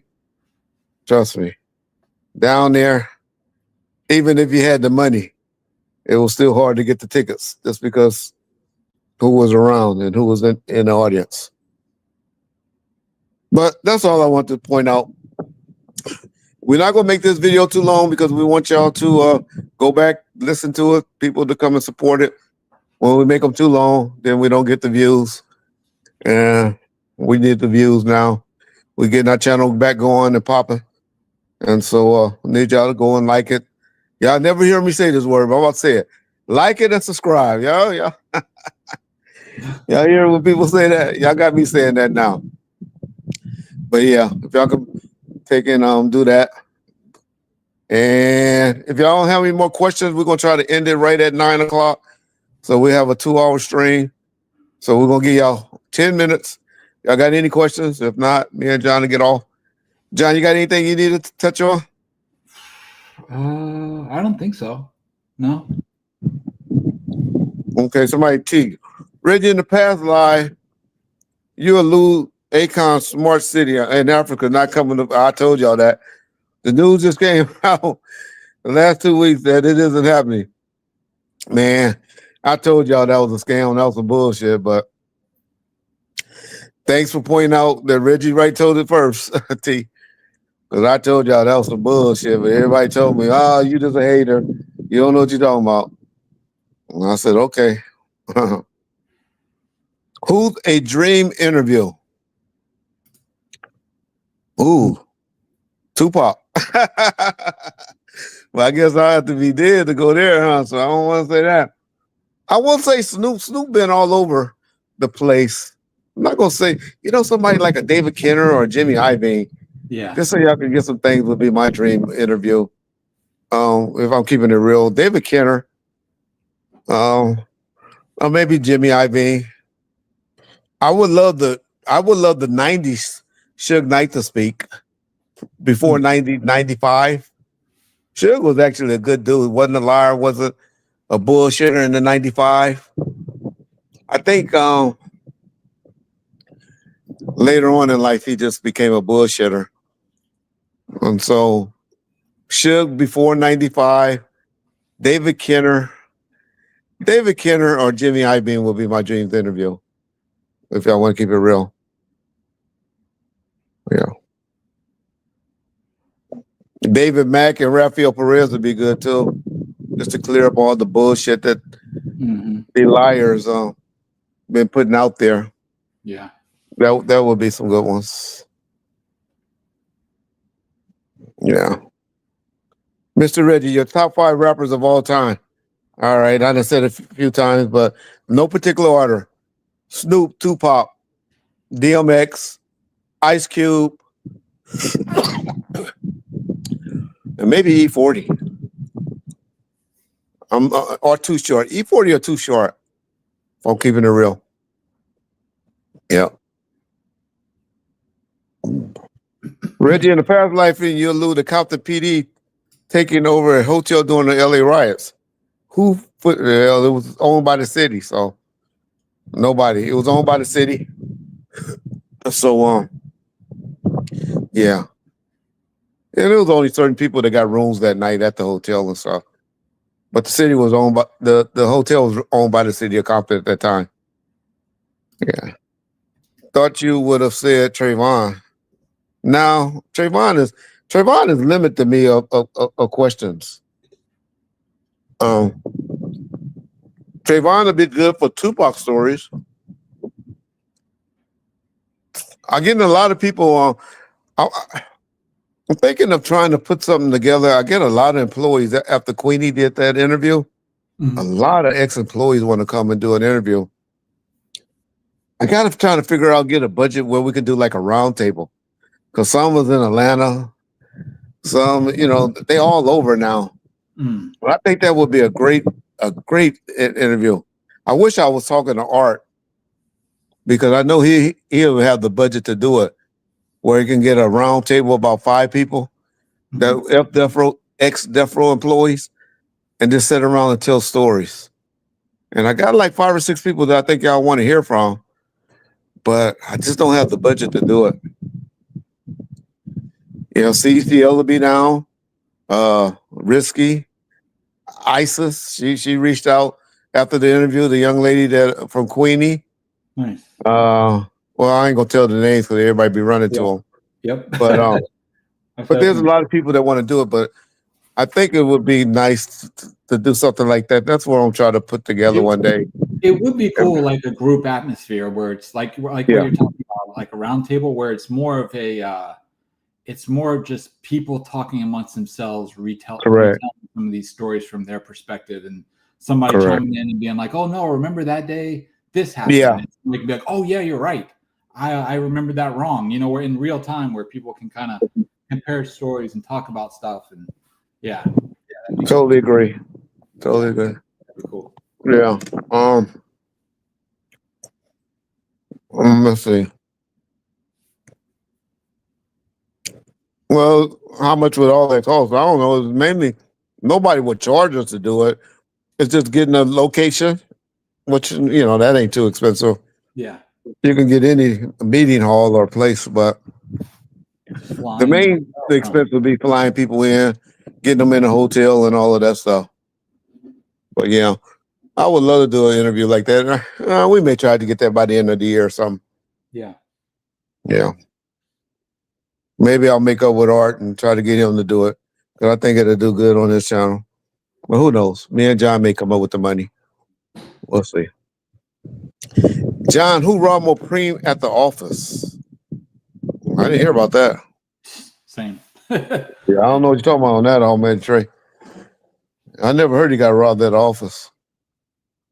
Yeah. Reggie, who were the Philly street gangsters that owned Antra? I knew his name. I used to know it better than my own name. Joe, it wasn't Joe Marone, something with an M. Joe something was the guy that he was supposed to be some mafia guy. Joe, it wasn't that guy that's out here that's supposed to be mafia that a lot of people like. Joe Israel. It wasn't Israel. I forget the guy name. Some Joe M with an M. I knew his name real well, but I forgot it now. Whack 100 on YouTube Live talking about Suge Punk Tupac. Yeah, I don't know. I don't know. Is it Joseph Marone? Matenga? I think it was something like that. Joseph Marone. Yeah. Yeah, that's who broke him away. He's supposed to be some mafia guy in Philly, but we never had no run-ins with him. Suge was in jail, so when they filed, so he just started a record called Antron, and that's all. But the only thing they did to get out of his contract was file bankruptcy. Yeah, it was Joe Marone, I think it was, not Matenga. Reggie be shitting on John, saying John ain't got the budget. Well, we don't have the budget for it. We don't. That's like $1,000 a person to fly in and get them in a room, make them look good. Y'all don't know the interviews be costing. To put people on camera and all of that. Most of these people, y'all think they be their homes. The only person on YouTube that be filming at his house is Reggie motherfucking Wright. Everybody else be at a fucking what they call those, Airbnb? Yep. Airbnb and shit like that. Those motherfuckers be costing $1,000, $2,000. Then the cameraman's is a fee. Editing, y'all just don't know what it costs. And a lot of y'all favorite channels gonna be gone after yesterday. Because YouTube is changing the game, y'all. Mm-hmm. They changing the game. All that AI, those people with AI, some of these people gonna be doing this for a hobby. A lot of these motherfuckers gonna have to go get a job at Arby's or McDonald's or somewhere, because YouTube is cutting down on what they letting you monetize and stuff like that, stealing other people's content and stuff. Yeah. Did anyone have to clear the Death Row samples that they used on songs? We were so ghetto, man. We just waited till people came at us and complained. That's why a lot of publishing money still held up, man. That's why a lot of people think they never got paid and all of that stuff. They don't realize it was because there was so much samples and shit. It was the people that owned the publishing companies that really got the money, and should be taking the hit for it. But one thing, y'all know I talk shit about Suge and all that. But one thing I'll still say to this day, during Suge time period of people were overpaid. Y'all know people names that never did an album. People were overpaid on Suge watch during his time. No, y'all don't want to believe it. Y'all don't want to hear it. But I guarantee y'all that Suge was very generous with paying people he was. And so he was hard to get to and all of that. People didn't get the counting and see it. But trust me, when they got it, Suge was not stingy like y'all think he was, or beating people out of money. He just didn't have the appropriate accounting department. We'll get Mob James on this week. He's been calling me. Mob James, I'm currently trying to help him set up a YouTube channel. He gonna start doing stuff and working and get going and doing it. It wasn't no Vivian from accounting. You listening to that? What's that boy name? What was that fool name? Loose Cannon. It wasn't nobody named Vivian. But Mob James is doing a his own YouTube channel where he's gonna come on and try to do it daily. And what y'all think would be a good name for Mob James channel? I told him Mob James Speaks, Mob James something. Y'all tell me a good name to suggest to him.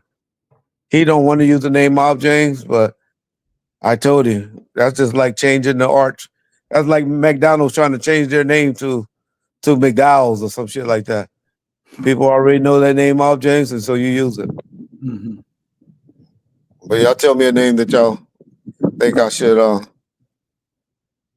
I know I'm gonna get all the snitching motherfuckers, but if you don't like his channel, you don't believe it, then don't take your ass over there.